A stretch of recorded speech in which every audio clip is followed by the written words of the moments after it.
Welcome back, guys. This is a video I want to do.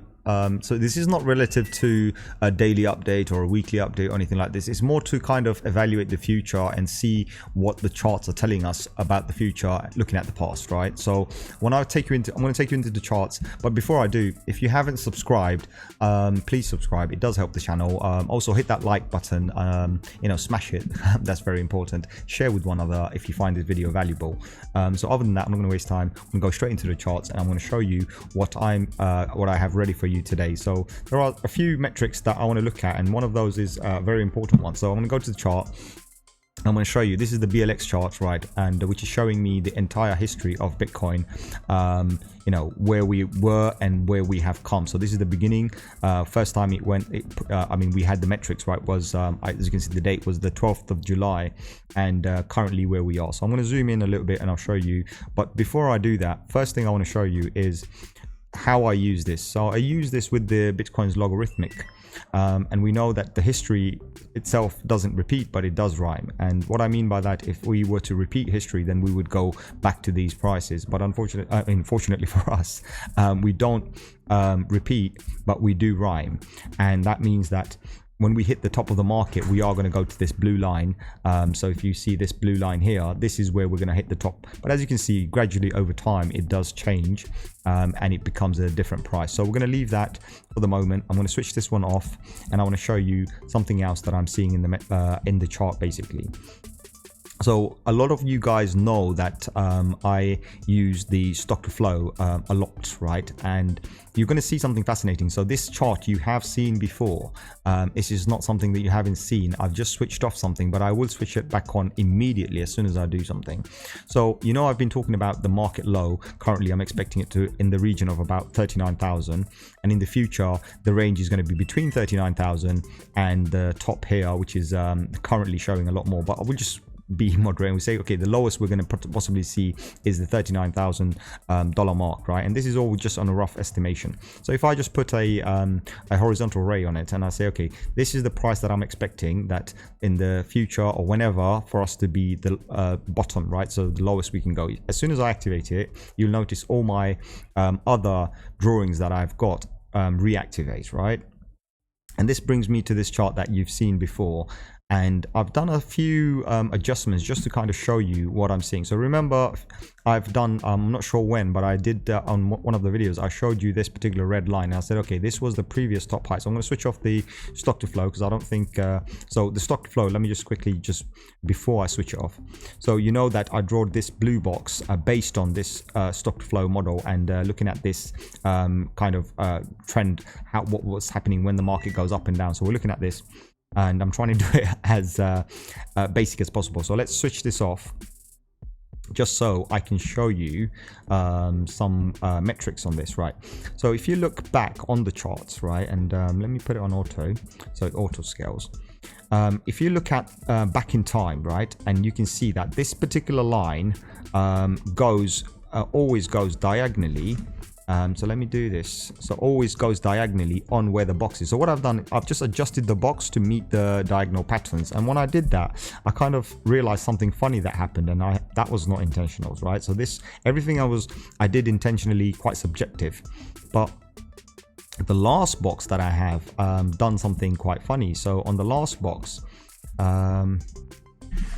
let's bring it down and I'll show you what I'm seeing on the last box, right? So on the last box, as you can see, I've put the box and it ends the corner of the box, basically the top right corner ends on the line.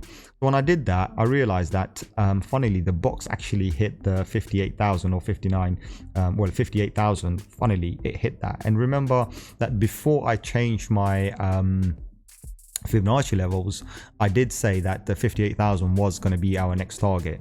And after we hit the 58,000, sorry, that was before we even hit the 58,000. I said 58 was going to be our target. Then once I drew the new Fibonacci lines, I saw some fascinating stuff on the chart showing up, and it did show me 63. So just to zoom in, I'm going to focus on this and just to show you what I'm seeing basically. So if you look carefully, currently, and I'll show you my other chart as well. I've been talking about the 63. And if you look, each one of this, so look at my arrow. As you can see, I've got a cross on it, and I've changed the color just so it can show it clearly. Every time I move it, it moves by one candle, right? So this is on a weekly, it will move by one candle.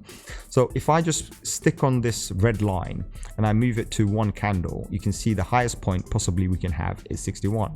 But then if you see the following week, right, we can have a 62.8, which is close to my 63 target, right? So we're looking at this and we look at the date and we say, okay, this is showing me the 8th of March. So if I look even further, you can see that it takes us to approximately the 63,000, which is quite funny because that's what I've been saying, 63,000, 63,000. So both next week, well, not next week, the week after and the following week are telling me that that's when we're going to hit the 63,000. And then after that, the next target, which is 64.9, which is, you can easily say, which is actually 65. And I'll show you these on another chart that I didn't do, the Fibonacci done for me. So based on this, we can see that the lowest we can possibly have, you know, is around the 39,000, as you saw me draw the green line, the horizontal ray. And we can actually hit those numbers where, you know, and we can go for another 2-3 weeks on this. But it gives us a rough idea of when the box, right, when this box finishes and when this diagonal line meets this particular point, right? So this point is telling me that 22nd of March is the date. I might be wrong, but looking at the other chart, so if we just go to our other charts and we change it, and you can see that funnily the target that I have is the 63, right? And 63 has been flashing quite a bit actually. So just to show you, like, so we've got 63 first, and then we've got, you can see like the next level is going to be the 70. And I mean, things are, it's quite funny because I've also moved this blue line because I've put it on the date on the 22nd, and I'm saying, okay, the prediction is going to be that we are definitely going to hit the 63. It's flashing too many times. The bull flag flashed it. Also, when I did the high to low here, it also flashed it. So 63 is definitely the target. We are definitely going to go. But I think this we are going to just kind of float around here for a few more days. So yeah, I mean, we have to, I mean, next week definitely we're going to be going down, or, you know, just playing around a little bit, hovering around these numbers. But I think once we cross over this particular level, once we get into March, right, so we are about to get into March, for the first week or two we are going to see maybe some up and down here, but these resistance lines, I think it's going to take us a few weeks to break above them.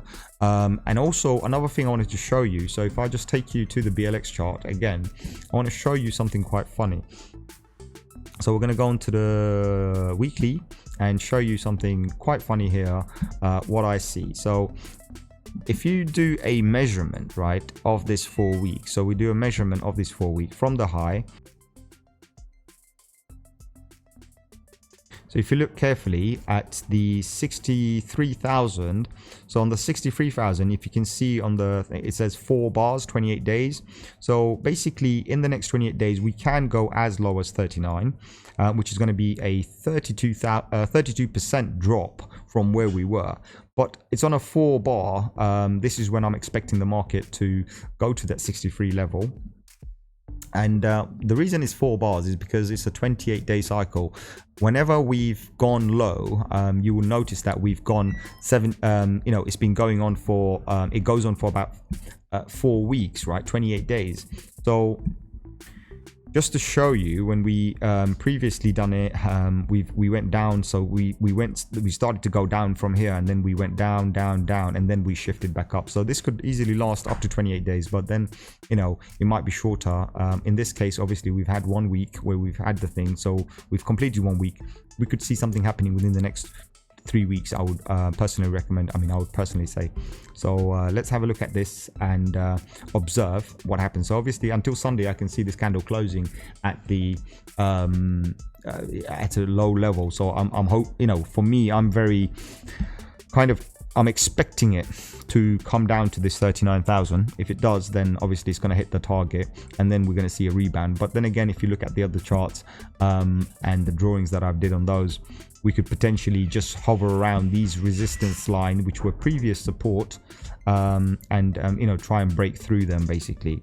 So for that, you have to obviously look at the daily or the 4-hourly to see that this is what's happening. So we're on the bottom resistance line at the moment. We can easily go down a little bit and then go back up again, but we have to break each one of these lines in order for us to go back up again, and the target is 63. So I'm looking at, for me personally, you've got, I would personally say, okay, makes more sense for me to say 8th of March. So the lines we need to look at is 8th of March all the way to 22. So there's a 2-3 week period there we're going to be looking at, and that's when we will be potentially breaking the 63. It could happen before, it might happen later, but ultimately this is kind of a rough estimation to where it's going to go. So I'm not making any price predictions, but ultimately this is the target that we will go to. So other than that, I'm hoping this video is quite informative and it does help you. So it doesn't have to be released today. This video will probably be released later, but the point is that you can have a rough idea of what this is showing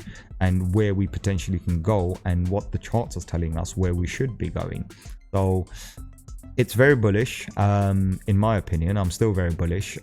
Everything, all the charts are indicating that we have to go up. We haven't hit the top yet, so there's a lot going on. So other than that, I hope you liked it. Like, subscribe and share, and I'll see you on the next one.